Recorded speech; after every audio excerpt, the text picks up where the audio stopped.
எனக்கு ஆசிரியர்னா நான் கலைஞர் அவர்கள் தான் சொல்லுவேன். அதனால இன்னைக்கு திமுக இருந்து இவ்வளவு அசிங்கமா பேசும்போது இது கலைஞர் உருவாக்கப்பட்ட கட்சியா எனக்கு அந்த கேள்விதான் வருது. ஒவ்வொரு ஓட்டுக்கு நீங்க காசு கொடுக்குறீங்க, அதுக்காக தான் நீங்க பயப்படுறீங்க. எனக்கு புரியல, தமிழகம் மட்டும்தான் விதிவிலக்கா? இந்தியா முழுவதும் விவசாயம் வருது, இந்தியா முழுவதும் நீட் இருக்கு, இந்தியா முழுவதும் ஒன் நேஷன் ஒன் கண்ட்ரின்னு ஒண்ணு இருக்கு, ஒன் நேஷன் ஒன் ஓட்டுனா இருக்கு. அப்படின்னா இருக்கும்போது எதுக்கு இவங்க மட்டும் தமிழகத்தில் இருக்கிறவங்க மட்டும் அதுக்கு பயப்படுறாங்க?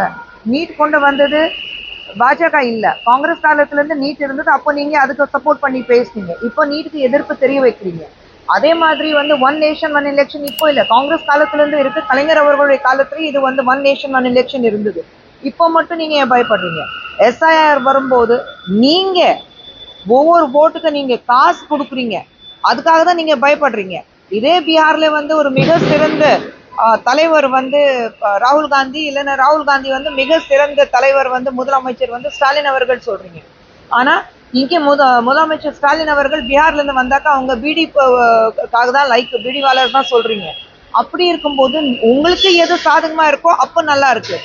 எப்போ நாட்டுக்கு சாதகமா இருக்கும், நம்ம மக்களுக்கு சாதகமா இருக்கும், அது மட்டும் எதிர்ப்பு தெரிய வைக்கிறீங்கன்னா நீங்க மக்களுக்கு சேவை செய்ய வந்தீங்களா, இல்ல எனக்கு அந்த நாற்காலி தான் முக்கியம் அதுக்காக தான் வந்தேன், எனக்கு காசு சம்பாதிக்கிறது தான் முக்கியம் அதுக்காக தான் வந்தேன், முடிவு பண்ணிட்டு சொல்லுங்க. தேவிகாக்கு நான் ஸ்போக்ஸ் பர்சன் கிடையாது.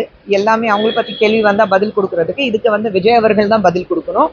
தவறாக பேசியிருந்தாருன்னா விஜய் அவர்கள் தான் தன்னுடைய கட்சியில இருக்கிறவங்களை கூப்பிட்டு இந்த மாதிரி தவறாக பேசக்கூடாது. நான் ஏன் சொல்றேன்னா, நான் அரசியலுக்கு வரும்போது எனக்கு என்னுடைய முதல் ஆசிரியர்னா நான் கலைஞர் அவர்கள் தான் சொல்லுவேன். அவர் கூப்பிட்டு எனக்கு முதல் கொடுத்த லெசன் இதுதான்.